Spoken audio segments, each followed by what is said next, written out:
Thank you, Ryan. Thanks to our distinguished speakers today, David Thornton, Pat Stanton, Gary Giroux, and CCR's own Peggy Kellen. Really appreciate you all taking the time. And thanks most of all to all of you for joining us for this important discussion. So I'm going to start with just a brief background on the Climate Registry. Ryan, are you moving the slides or am I? Dave, you should be able to have control of them. It doesn't seem to be. Oh, there we go. Okay. Yeah. I know that most of you are familiar with the registry, so I won't spend too long about this. But I think it's important to talk a little bit about our governance. The registry was founded and is still governed by the jurisdictions that you see across North America in green on this map here, more than 50 jurisdictions. And we were created to develop consistent protocols and tools and programs around greenhouse gas measurement, reporting, and verification. And as we look now at the Clean Power Plan and the state's onus to comply with this plan, the registry is in a unique position to, again, work with states to develop approaches for complying with the Clean Power Plan. What we do day to day is author protocols and standards and provide a variety of greenhouse gas measurement, reporting, and verification tools and services, both to the governments that sit on our board and also to our more than 300 voluntary members. We do a lot of work to foster this community of policymakers and corporate leaders, like this webinar today. And we're doing more and more work to recognize the leadership that both public and private sector organizations are taking to mitigate their greenhouse gas emissions. And I'll just give you two examples. We are hosting, in partnership with Southern California Edison, the Cool Planet Awards, which are taking place actually this Friday in Santa Monica. And we partner with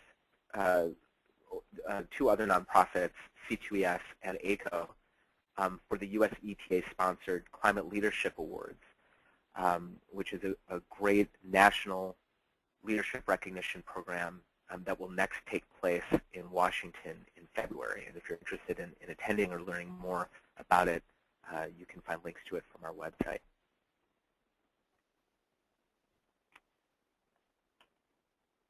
Okay, so I went one too far. So I want to just talk a little bit about the Clean Power Plan.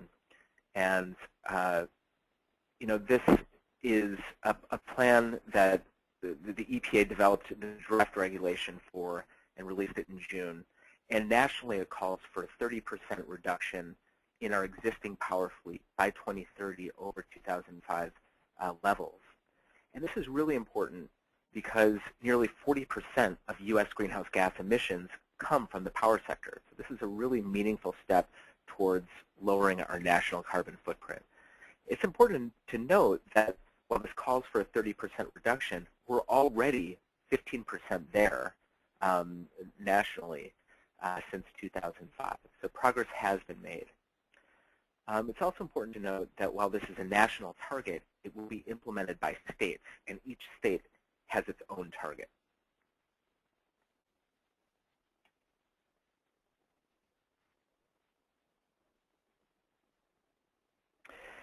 So here's a map that was developed by Bloomberg, which is an analysis of the state-by-state targets. And the targets are based on the mixture of power sources and emissions and within each state. States are engaged right now in a discussion both internally and targets. And it's important to note that the rules don't put a hard cap on emissions. Instead, they lock in a ratio of power generation to carbon emissions to ensure that for every megawatt of electricity that's produced, the resulting emissions will be lower in 2030 than they are today. So here's a chart that shows how this calculation is done.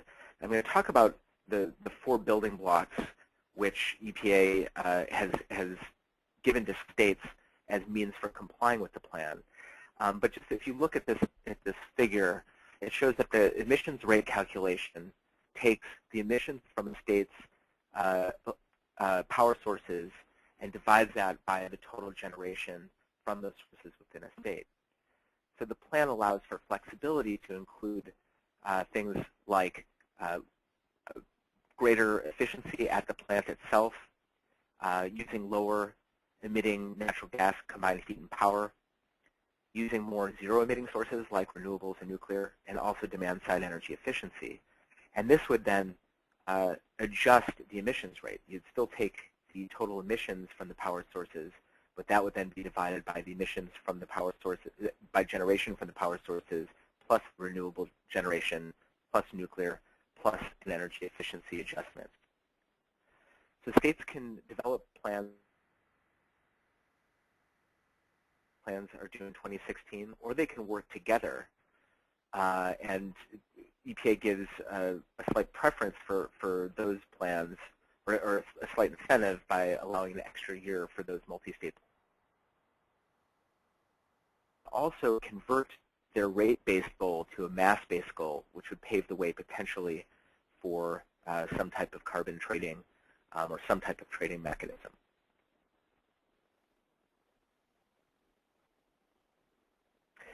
So I just want to cue up the conversation. We're going to talk mainly today about the fourth building block, which is energy efficiency. And you know, energy efficiency is proven and accepted, and we expect that a lot of states will use energy efficiency in their compliance with the Clean Power Plan. To date, 47 states have utilities that run demand-side energy efficiency programs. An additional 38 have renewable portfolio standards, and 10 including California and the 9 states that participate in the RGGI market on the East Coast, have market-based greenhouse gas emission programs. So yeah, I'd like to refer to this graph that you see here, which is the McKinsey carbon abatement curve. And this shows that energy efficiency, many of the measures on the left-hand side of the graph represent energy or fuel efficiency. And they all come at negative cost, which means that businesses and residences can save money and show a positive return on investment. And it's also thought that many states can go a long way towards meeting their targets just through building block 4, through energy efficiency.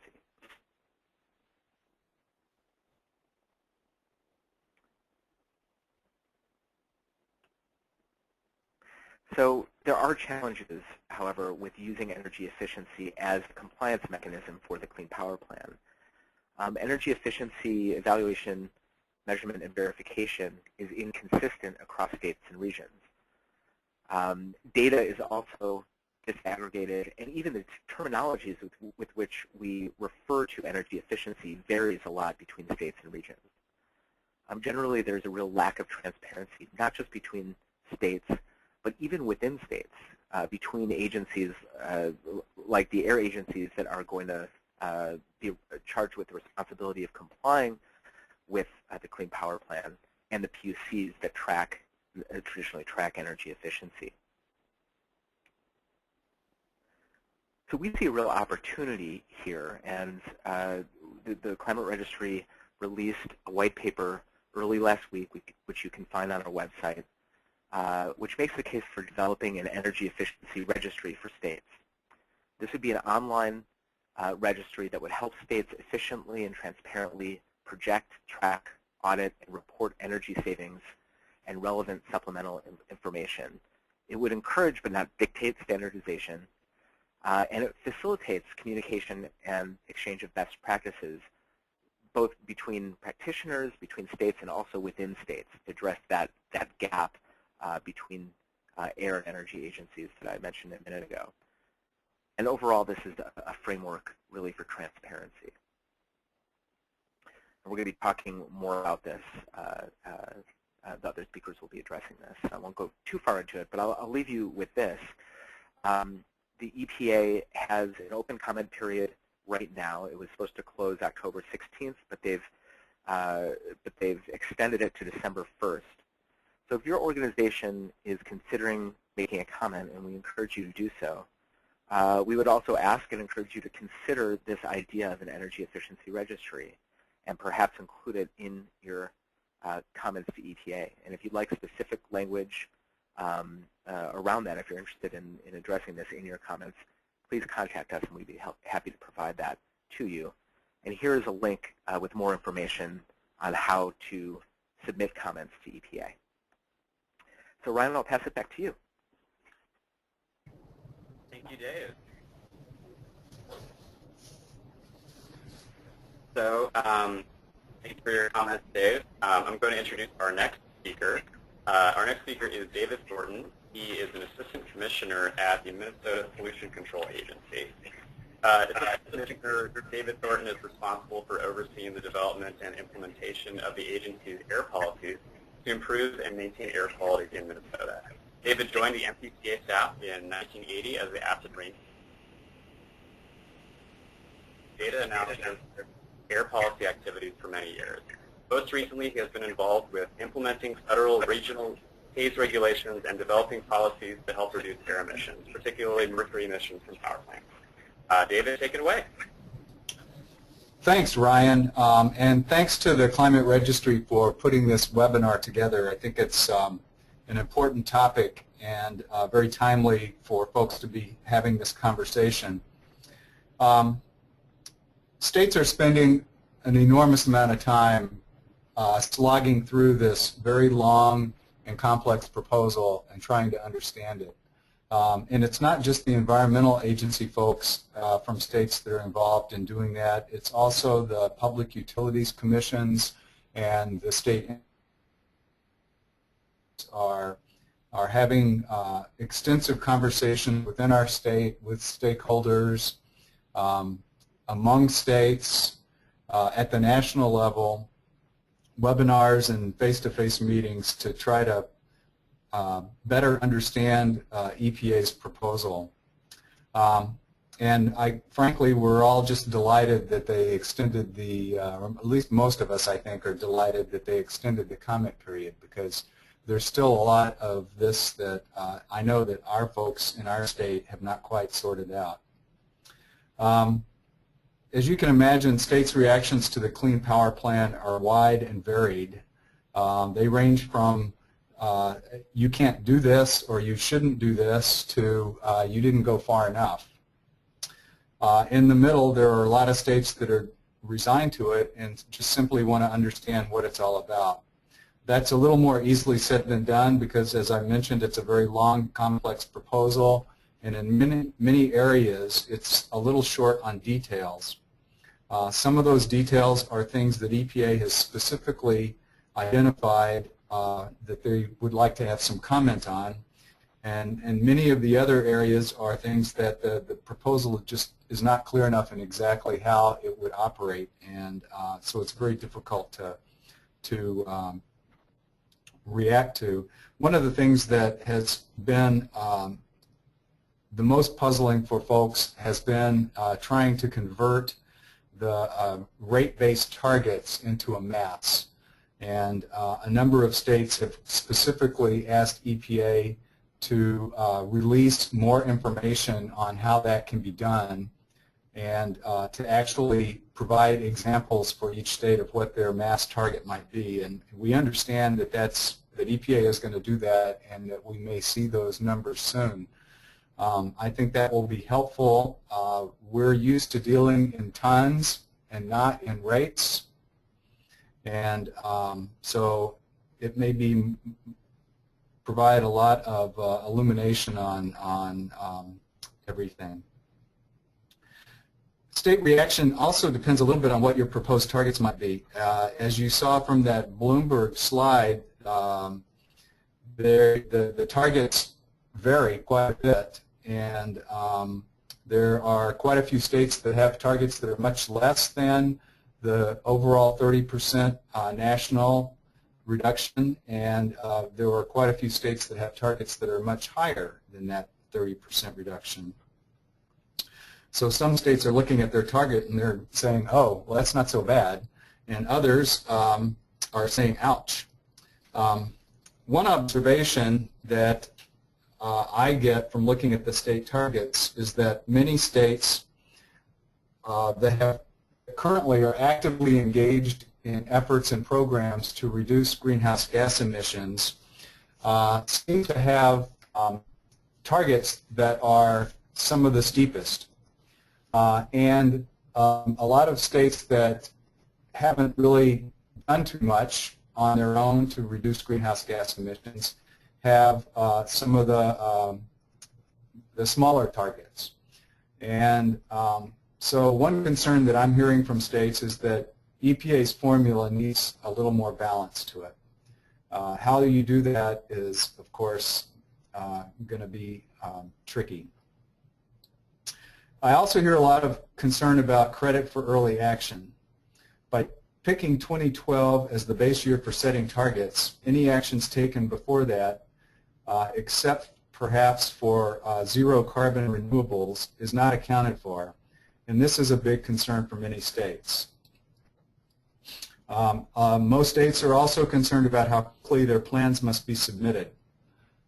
If many states are going to require rulemaking and maybe even legislation in order to be able to submit a plan to EPA, and it's just going to take probably longer than the schedule that EPA is allowing for that. Finally, EPA's proposal is not clear on whether once a plan is submitted and approved, it can be updated and changed. 15 years is a long time to lock down a plan like this, and I presume that EPA expects to entertain changes, but they haven't really been clear about whether that can happen. And specifically talking a little bit about energy efficiency and demand-side management efforts, as David Rosenheim mentioned, a lot of states have existing energy efficiency programs, but they all look different. And if states are going to be taking credit for energy efficiency in their compliance plan, there needs to be consistency in how the energy efficiency efforts are counted. States, especially with robust energy efficiency programs, want to make certain that there are robust and transparent accounting requirements. Unlike renewable energy, where there are some regional programs to track renewable energy credits, there's no corresponding energy efficiency effort like that. We want to make sure that a negawatt equals a megawatt in each state. And so it's going to be critical to develop a transparent process for doing this. And EPA has made it very clear in their proposal that the state plan must include an evaluation, measurement, and verification plan. Specifically, as far as credit for early action is concerned regarding energy efficiency, it's not directly credited in the way that EPA has set this plan out. But to the extent that energy efficiency efforts to date have avoided the installation of coal or gas generating sources, then yes, you could say that early action is credited to some degree. One concern that a lot of states have expressed with energy efficiency is that the proposal does not start counting energy efficiency measures as creditable until after 2020. So any efforts undertaken between now and 2020 will not count towards compliance with the state's target. And a lot of folks have expressed a concern that this feels like an incentive to delay actions. While it might not have that much of an impact on states with existing robust programs, it could in other states. And it seems that EPA. And then finally, a little insights on the possibility of multi-state compliance with this program. Clearly, the northeastern states are going to try to comply as the Regional Greenhouse Gas Initiative, using that framework as a compliance tool. It's possible that there may be some collaboration on the West Coast. A lot of Midwestern states have been meeting regularly to talk about opportunities. Anything will come from that. And even the Southeast states have just started meeting. They're a little bit further behind in their conversations. But I think basically these multi-state efforts are right now focused on better understanding what the proposal means and keeping options open for the possibility of collaboration at a later point in time. Ryan, I'm going to turn it back to you now. Thank you very much, David.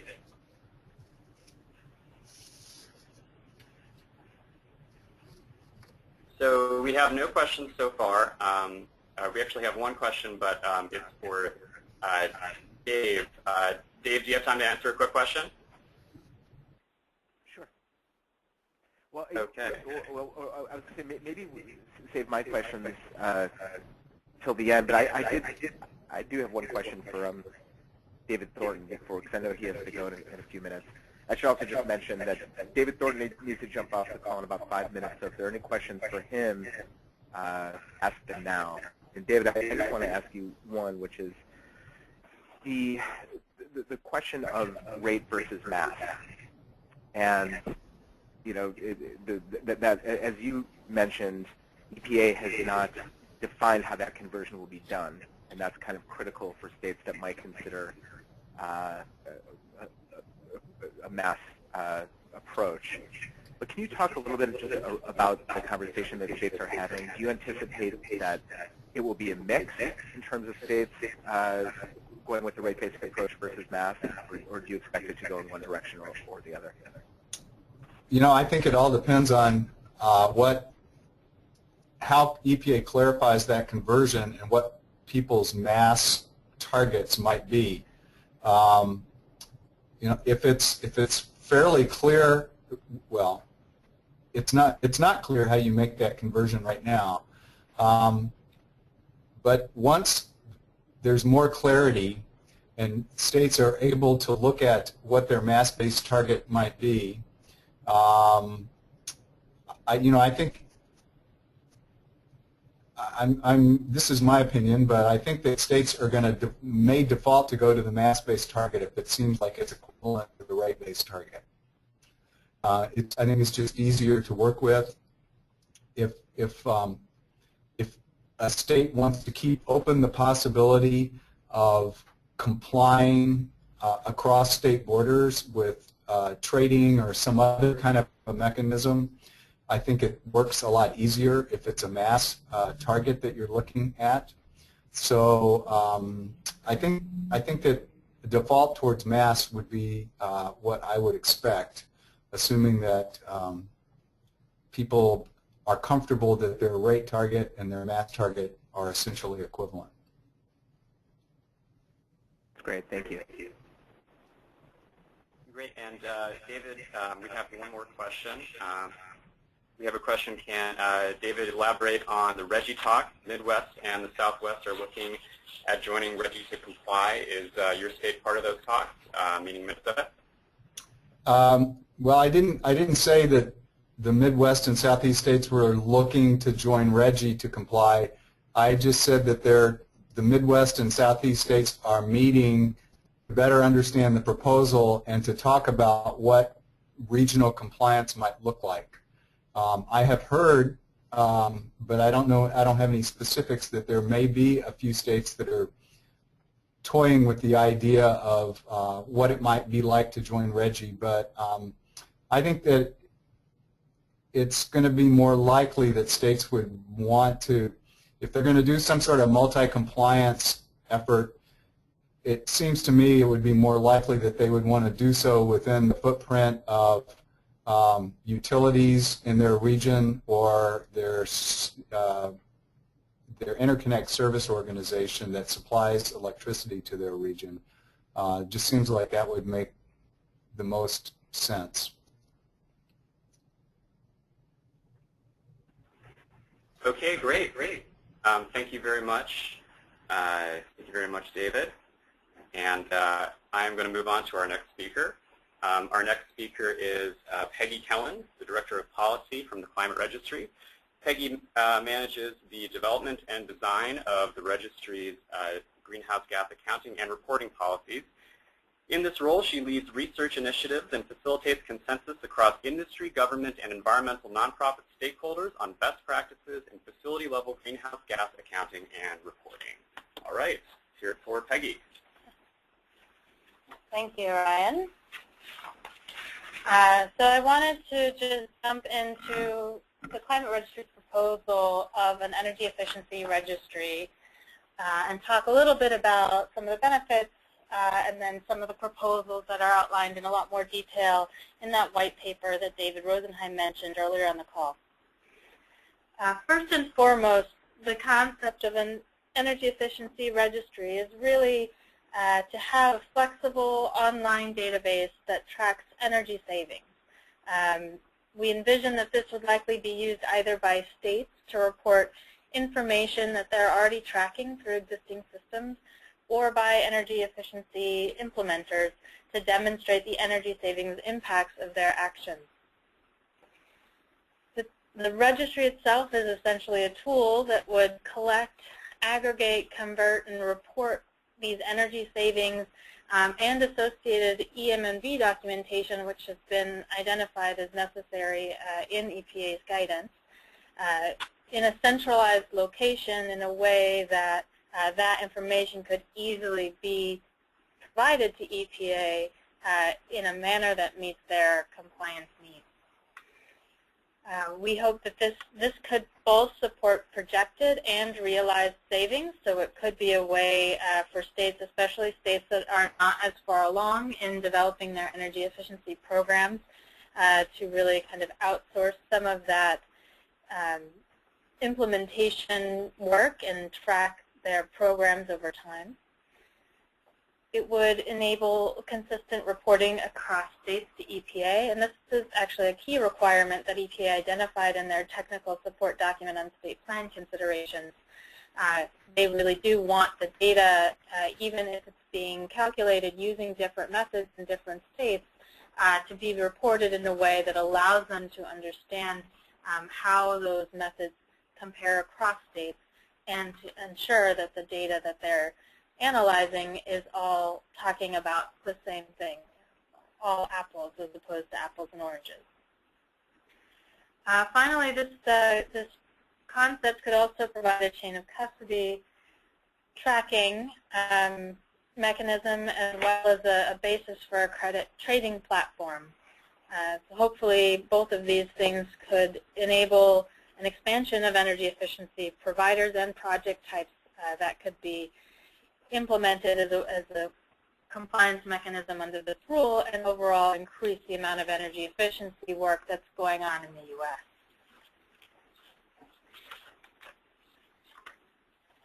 So some specific benefits that we see from this concept, really the primary benefit is an increase in transparency. Today, energy efficiency is quantified and tracked using a wide range of approaches, as David mentioned. An energy efficiency registry would be a mechanism that would support existing methods by increasing the transparency and comparability of the reported information.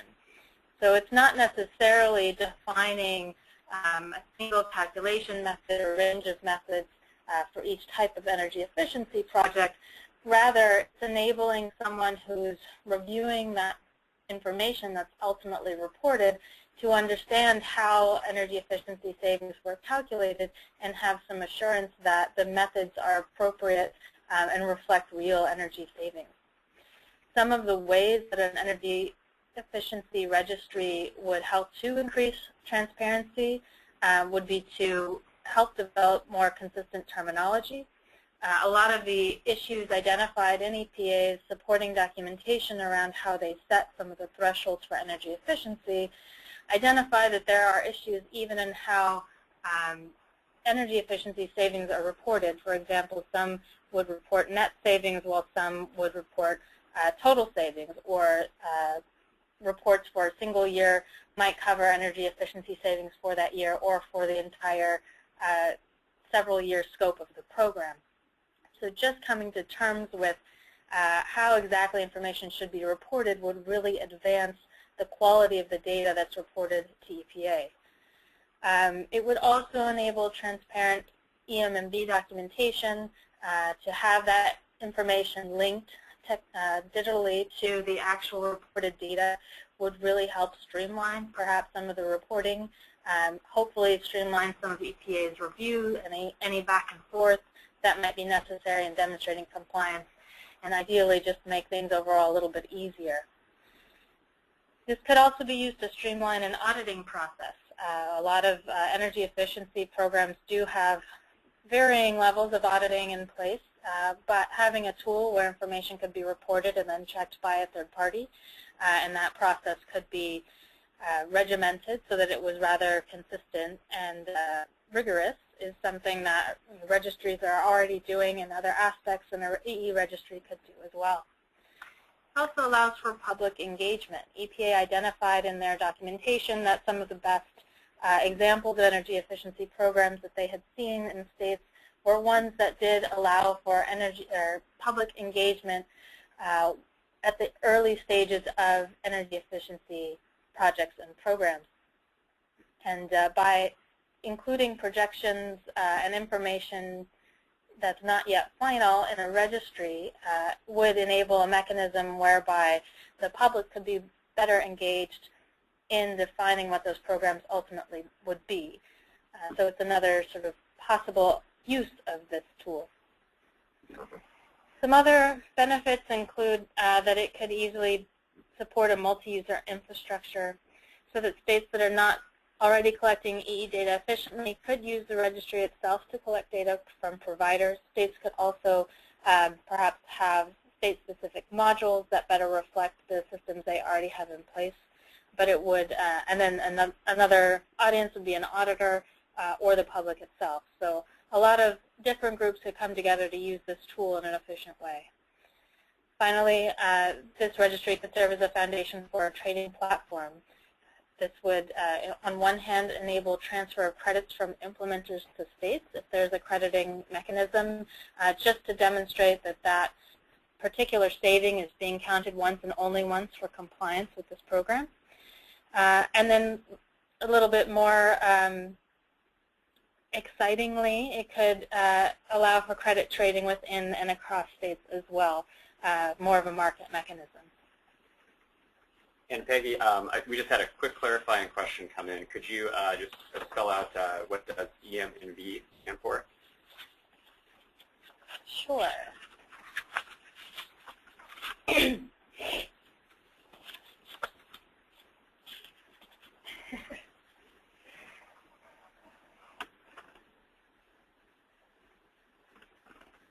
It is evaluation, measurement, and verification. Just for those of you with a little bit of background with the Climate Registry and carbon, we often use that, that acronym for evaluation, monitoring, and verification. It's a tiny bit different. Okay, great. So the next slide. Thank you. So I just want to talk a little bit about the outline that we proposed in the paper for defining and developing such a tool. First and foremost, we proposed using a consensus-based stakeholder process to develop this registry. So by doing so, we would include stakeholders that obviously states, hopefully representation from EPA, but also energy efficiency implementers, utilities, energy-intensive industries, academic organizations, environmental organizations, anyone who has some good insight to provide either in processes that are already in place to implement and track energy efficiency, or ideas for ways to incorporate innovative approaches to energy efficiency into such a tool. So the first step would really be to collect this group and work to pull them together and develop a consultation process whereby we would follow the steps outlined on these slides. So step one, we've set as defining the principles of the registry. This really helps efficiently. If you spend some time at the beginning of the process to understand what are the priorities of the tool, it helps you make decisions later. So some possible principles that we would propose the stakeholder group consider would include transparency, flexibility, accuracy, and the prevention of double counting. Once consensus had been reached on the principles, we would establish some standards. And here we're not talking about calculation methods. We're more talking about the way that people would use the registry. What level of detail will information be reported to the system? What units will be used? How exactly could we support these different state plan approaches? These are the mass-based versus rate-based. And how can we best coordinate with existing regional energy efficiency and renewable energy efforts, things like the Northeast Energy Efficiency Partnership and renewable energy system tracking systems that are already collecting some of this information or similar information.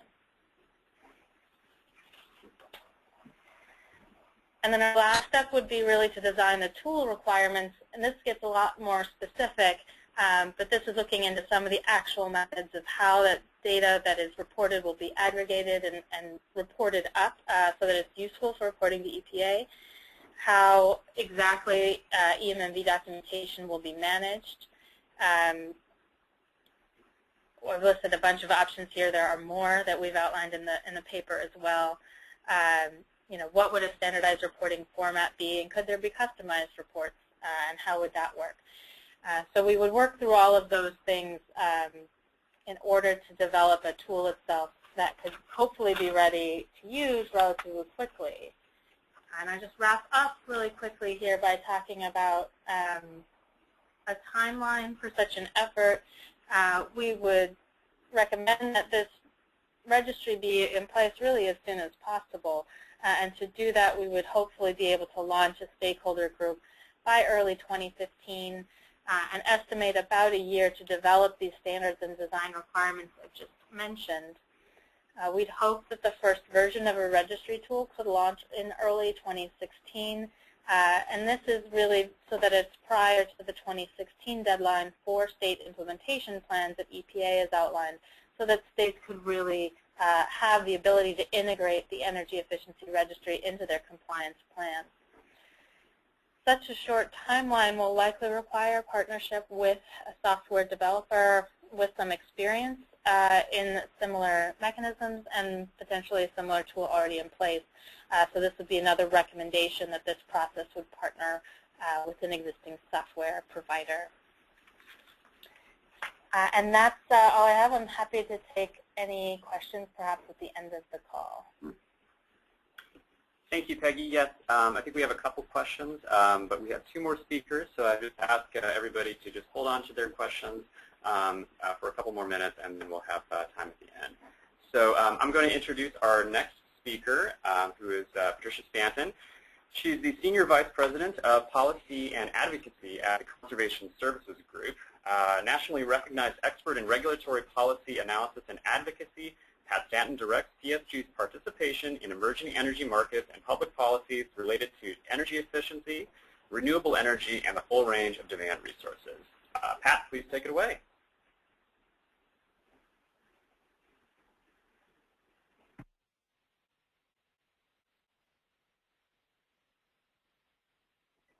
Pat, I think you're on mute. I'm sorry. Okay. Do I have, are you doing the slides? You've got control, Pat. Okay, great.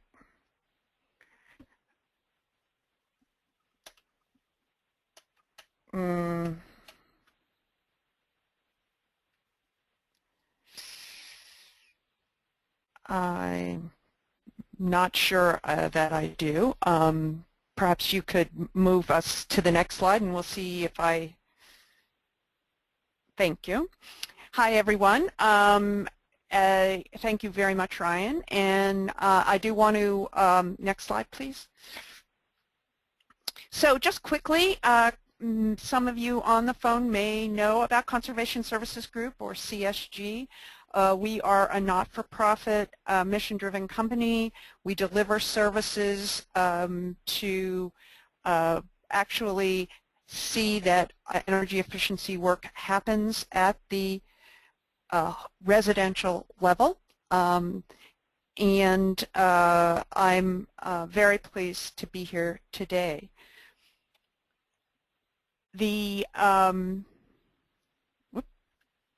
Okay, I just wanted to quickly summarize the points that I'm going to be making today.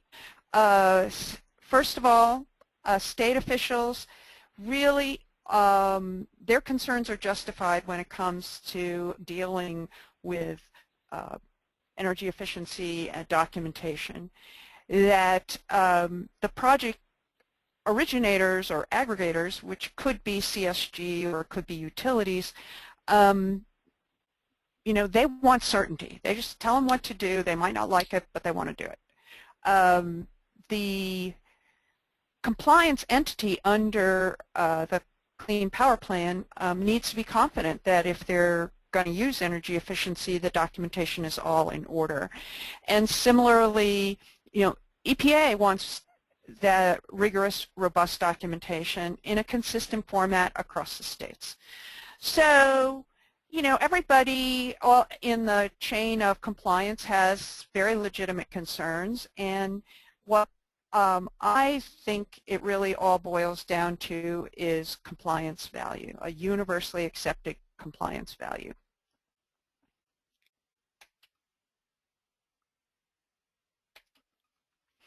So, what do I mean by compliance value? It's sufficient documentation so that all parties agree that the energy efficiency number, the savings, whether it's reported in megawatt hours or in avoided tons of carbon emissions, is quantifiable, non-duplicative, permanent, verifiable, and enforceable. And everybody needs to agree that once that number of actual savings is in the registry, that everybody can agree that it's good, that it's bankable, so to speak.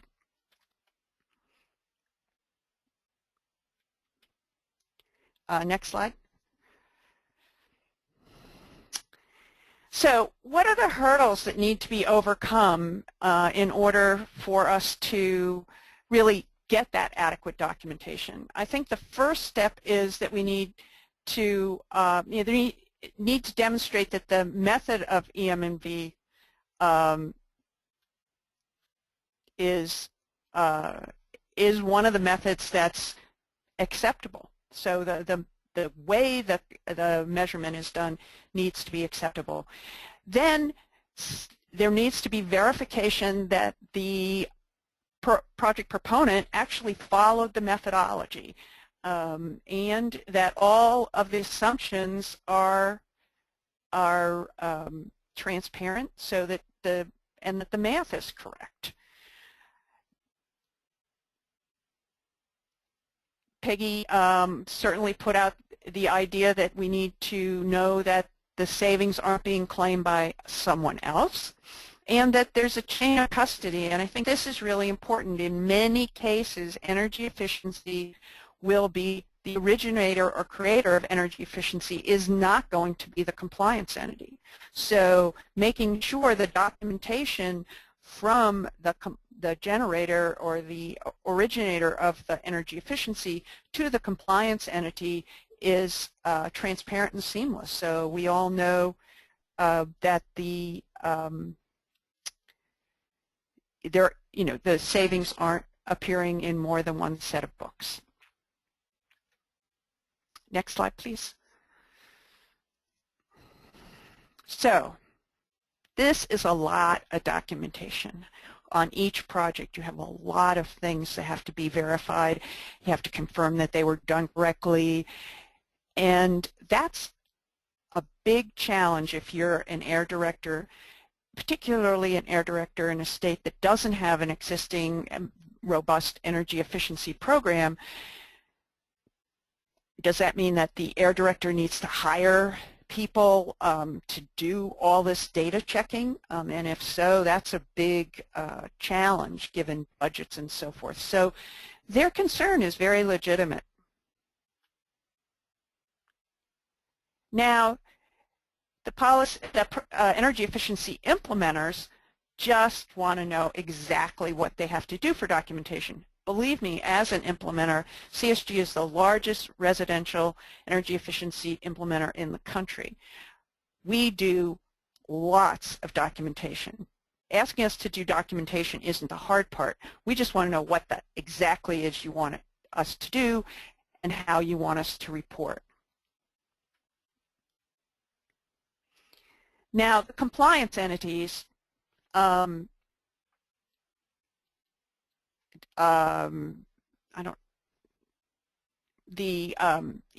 the EPA Clean Air rules, the plan that a state puts together has to have some entity that's on the hook for producing the amount of energy efficiency the plan sets out to accomplish. So let's say there's 100 megawatts of energy efficiency in the plan. Some entity is responsible for getting that 100 megawatts. It could be a state agency. It could be, for example, that could be delegated to the energy office in the state. The air regulators have a lot of other things to do in the plan, so they may delegate getting that 100 megawatts of energy efficiency to the energy office. Or it could be delegated to the utility in that state. But whatever is the compliance entity, they need to be sure they can actually feel confident that there's going to be the documentation there, that they can pay money for this energy efficiency. They're on the hook to make sure the energy efficiency happens. They're probably going to have to pay somebody to do it, and they really need to know that the documentation is going to be all in order. And finally, there's the oversight. EPA or the air regulators in the state have to make sure that they have the documentation, that the compliance entity got what they paid for, and that I think there are two standards that EPA laid out in their proposal. One was that there ought to be enough documentation there that some independent party can do the calculation and come out with the same answer. Now, doesn't sound like a hard threshold to meet, but there's lots of assumptions and lots of information that needs to be reported and transparent so that the calculations can be replicated. The other principle that EPA put in their proposal was there should be some consistent manner across the states so that the reporting, they don't have to learn websites from 50 states.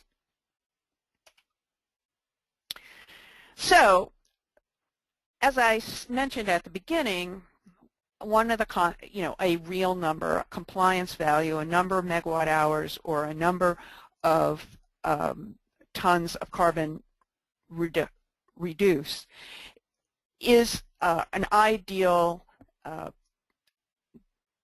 role for a registry. So registries are very good at laying out, if you want to put your real number in this registry, these are the things, these are the protocols, this is the procedure you have to go through. Also, registries are very good at saying, let's get a third party to go through all of the documents that a proponent of a project has submitted and make sure it's all there. So make sure that the math is right, make sure that they in fact followed the protocol they said they were going to, and that anybody who sees that real number in the registry can be confident that it's been double-checked.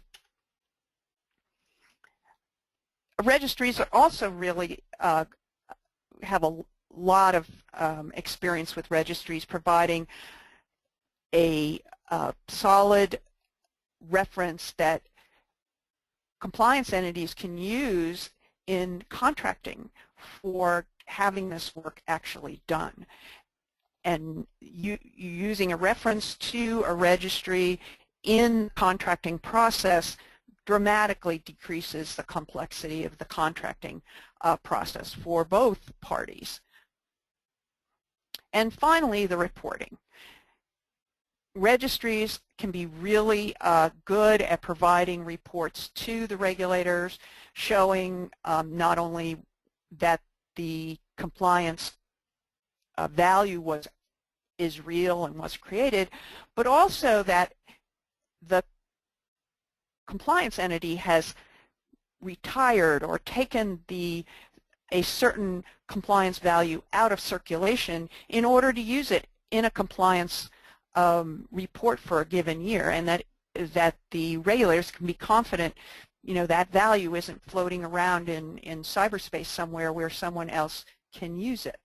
So registries, I think, are a really good solution. I've used them myself, both in carbon registries and renewable registries, and actually in a couple of cases where some of the renewable registries have been modified to accommodate special or some components of energy efficiency, and they do really provide a lot of benefits to all of the parties in the value chain.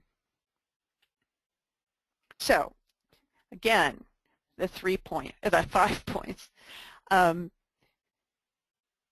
It's really important that we, as an industry, I believe the energy efficiency industry really needs to step up and provide a tool for air regulators that would make it easy for them to choose to include energy efficiency in their plans. If we don't step up and hopefully in partnership with the Climate Registry to create a tool that will make it easy for air regulators, there's a good chance air regulators are not going to want to use energy efficiency because it's just a lot of paperwork.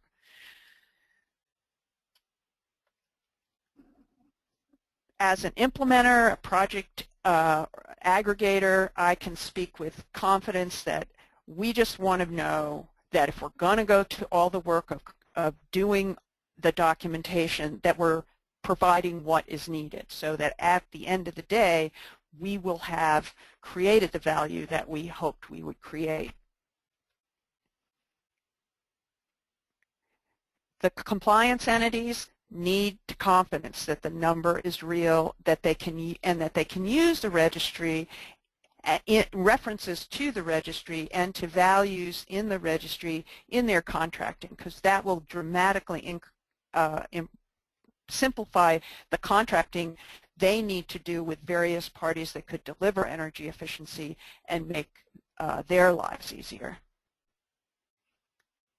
And again, the regulators. So I believe that among the potential benefits that, or many, many benefits that Peggy laid out, that really focal point, or perhaps it's a principle of a registry, is to create a compliance value in the registry that all parties can agree that once all the protocols have been followed to get to that number, and that number is created and in the registry, minted in the registry tool, that it is a legitimate, solid compliance value that can be used by a compliance entity, and that EPA and the state regulators can feel confident that the value meets all their requirements. And I'll be happy to take questions after our next speaker. Thank you very much, Pat. I'm just going to go and introduce our next speaker, who is Gary Jarrow. He is the president of the Climate Action Reserve, where he ensures the organization's work to certify greenhouse gas emissions reductions meet the highest standards for quality, transparency, and environmental integrity. Gary, I'm going to let you take it away. Great. Well, thanks a lot to the Climate Registry for hosting this. Thank you, Ryan and David. And so far, it's been just fascinating to be on the listening side. And I'll just add a little bit here at the end and open it up for questions. So I guess the first thing, just by way of background, the Climate Action Reserve is, as Ryan said in the introduction, an offset project registry. We are the largest certifier of greenhouse gas offsets in the United States. with over 400 projects across the United States and Mexico, and having issued more than 50 million offset credits at this point. We also serve the State of California Cap and Trade Program as an accredited offset project registry, and the State of California has adapted 5 of our standards, our offset protocols for use in the California Cap and Trade Program. And I'm particularly glad that Pat talked so much about the importance of these reductions being real, whether they're energy efficiency, megawatt-hour savings. In our world, in the greenhouse gas offset world, we use very similar terminology as to determine what is a legitimate greenhouse gas offset, and real is the first item that comes up. And what that really means is that it's not an artifact. The quantified emission reductions are not an artifact of incomplete or inaccurate accounting, and that that reduction has actually occurred. So all of our work is done ex post. We're looking at real reductions that have occurred in the past that can be verified. So in the, let me just advance the slide here. As you dig through the multitudes of pages of the 111D proposal, it's clear that the U.S. EPA has contemplated tradable credits as a possible implementation mechanism for states. And they think about that both in terms of energy efficiency and renewables. We're talking here specifically about the energy efficiency side. But the idea of tradable mechanisms is very important and built into the proposal as it's been drafted. And there are several options for how states could do that. And so this table lays out a couple of different pathways, if you will, for the role of energy efficiency credits. Under a rate-based mechanism, if states are sticking with the rate-based approach, as is the sort of embedded in the initial proposal, although as we heard from David Thornton and others, there may be movement towards mass. But under a rate-based program, it's fairly straightforward. The state would require electric generating units to meet their rate target, clearly. And one of the ways that they could meet that rate target is by, and I think this was laid out in one of David Rosenheim's early slides, is by having an energy efficiency adjustment. What that means is that they've gone out, procured some energy efficiency somewhere, either directly by investing in such programs and quantifying it to a high degree of accuracy, or purchasing credits, as the case may be, and that those credits quantified in terms of megawatt hours help with their rate calculation, because they go into the denominator of that equation. I will say that it's possible that those credits could also be quantified in terms of avoided CO2. It's not necessary, I don't think, under a rate-based program to do that. It's probably simpler to keep it as a megawatt hour and simply put it in the denominator of the equation for the facility, for the electric generating unit. Under a mass-based program, and David Thornton certainly said this, and I think it's probably true, a mass-based approach is probably a simpler approach overall because it's the way that regulators, particularly air regulators, are used to dealing with addressing air pollutants. And I think it also simplifies a lot of the work that has to be done at an electric generating unit.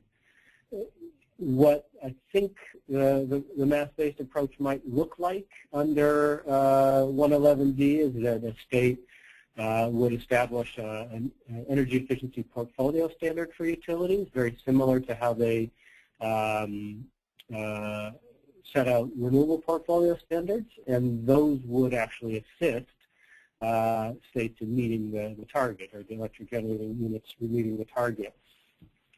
Again, here the utility or the electric generating unit with an energy efficiency performance standard would comply with that standard either by investing directly in energy efficiency or going into the market and purchasing energy efficiency credits from investors or third-party implementers such as the Conservation Services Group.